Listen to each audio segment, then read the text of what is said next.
Hello guys, সকাল সকাল cat মেরে ভিডিও করতে দাঁড়িয়ে পড়েছি মোবাইলের সামনে।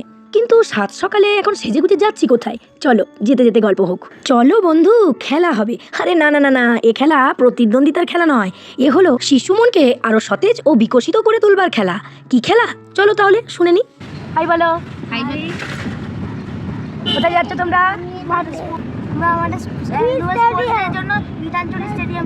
Very good. বলতে বলতে ইতিমধ্যে পৌঁছেও গেছি গীতাঞ্জলি স্টেডিয়ামে।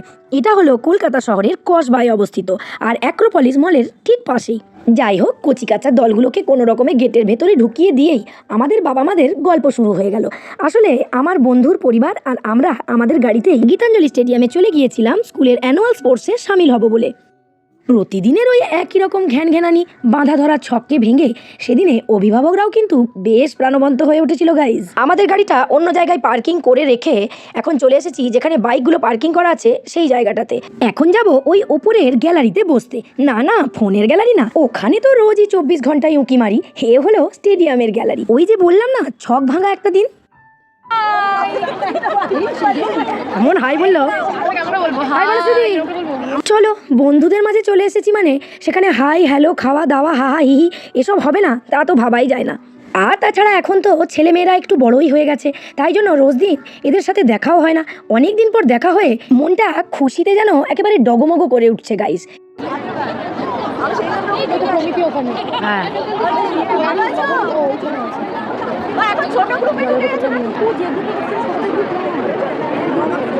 হ্যাঁ, আমাদের 11টায় শেষ তো রে।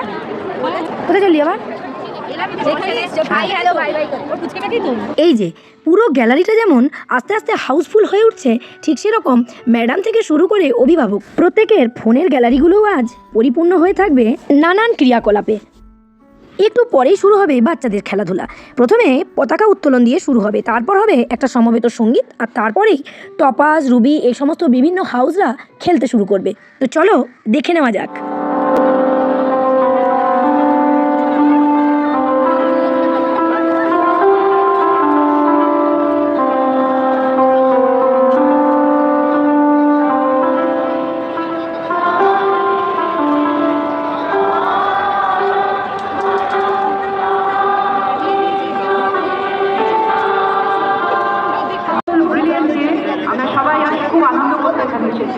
কম্পিটিশন তো থাকবে, জীবনের কম্পিটিশন থাকবে, বাট আজকে আমাদের বাচ্চারা এনজয় করবে মাঠে। We want to see them having a fun day. That is what we told them in school. Go and enjoy.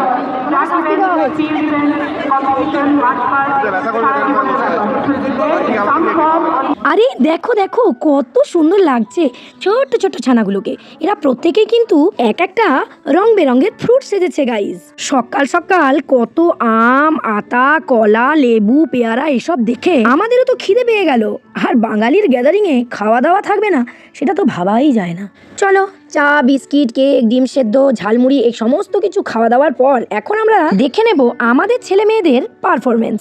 এখানে রয়েছে ক্লাস 3, 4 এবং 5 এর বাচ্চারা। সত্যি এখন মনে হচ্ছে বাড়ি থেকে দূরবীনটা নিয়ে এলে ভালো হতো। কত সুন্দর লাগছে দেখো বন্ধুরা, কিন্তু আমি তো পুরোটা দিতেও পারছি না কারণ একটা খুব সুন্দর মিউজিক বাজছে, কিন্তু এদিকে তো কপিরাইট পড়ে যাওয়ার ভয়।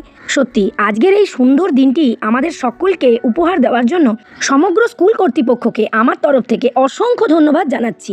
কারণ বছরের পর বছর ধরে খুব অল্প দিনেই বাচ্চাদেরকে এত ধৈর্য সহকারে সুন্দর করে প্রেজেন্ট করাটা সত্যিই নমস্য একটা বিষয়। চলো, দেখতে দেখতে কিন্তু প্রায় 11টা 15-20 বেজে গেছে। এখন এদের খেলাও প্রায় শেষের পথে, এবার বাড়ি ফিরে যাওয়ার পালা। কিন্তু তার আগে এই যে ফটো তুলতে গিয়ে ভিডিও হয়ে গেল। চলো, ইতিমধ্যে বুঝতেই পারছো যে বাড়িতে চলেই এসেছি। আর চলে এসেও কিন্তু ক্ষান্ত হয়নি গাইজ, ক্লান্ত হওয়া তো অনেক দূরের কথা। প্রত্যেকটা দিন এক ঢোল এক কাশি নাইটের বাইরে যখন একটু সুন্দর করে সাজুগুজু করি, তখন কোন মেয়েই বা রিলস ভিডিও বানানোর থেকে বিরত থাকে বলো তো? তাই আমিও কিন্তু ব্যতিক্রম ছিলাম না গাইজ। কিন্তু এবার তো থামতে হবে, কারণ ঘড়ি তো থেমে নেই। তো কি করব, ওই যে তোমাদের কথা দিয়েছিলাম যে আমার সকল আনন্দটুকুই তোমাদের সাথে ভাগ করে নেব। ঠিক আছে, তবে আজ এটুকুই থাক। সকলে খুব ভালো থেকো।